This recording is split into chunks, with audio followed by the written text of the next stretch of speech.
Thanks to U.S. Secretary of Education Betsy Devos, our education system is about to get a lot worse. I'm Robin Kinderman, and you're watching JBS Straight Talk.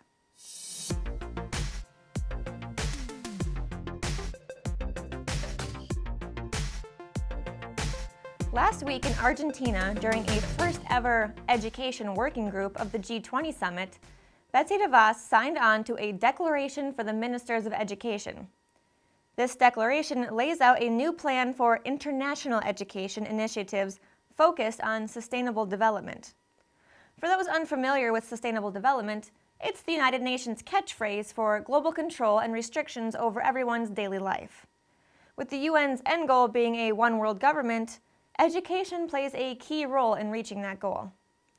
Alex Newman provides insight about the dangers of this declaration in his online article for Freedom Project Media titled, "Devos signs on to Globalist UN Education Agenda for U.S." He states that the whole education vision signed by the 20 governments and tyrants revolves around the United Nations Agenda 2030 Sustainable Development Goals. This extremist document, which demands national and international wealth redistribution, as well as brainwashing of all children, is basically a roadmap to global totalitarianism. It was literally developed by mass-murdering dictatorships, but it has never been ratified by the U.S. Senate, as required by the Constitution of Treaties.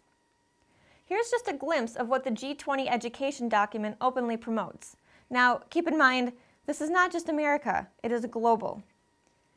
Education is the foundation of personal development as it provides children, youth, and adults with the knowledge, skills, values, and attitudes necessary to reach their full potential.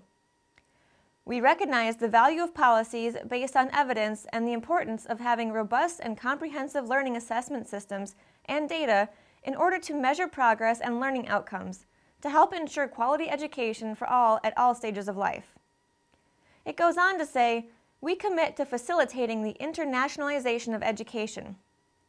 The signers, including Devos, agree to promote the development of curricula which have a strong focus on values and attitudes. They are also committed to foster the inclusion of non-cognitive skills such as socio-emotional skills across the curriculum. This statement shows that Devos and the other signers are very much in favor of global education standards, which go in line with the UN agenda. If that's the case, imagine the effect it will have on Americans and their right to decide what their child's education will be. As a representative of the United States, Devos doesn't seem to be putting America first.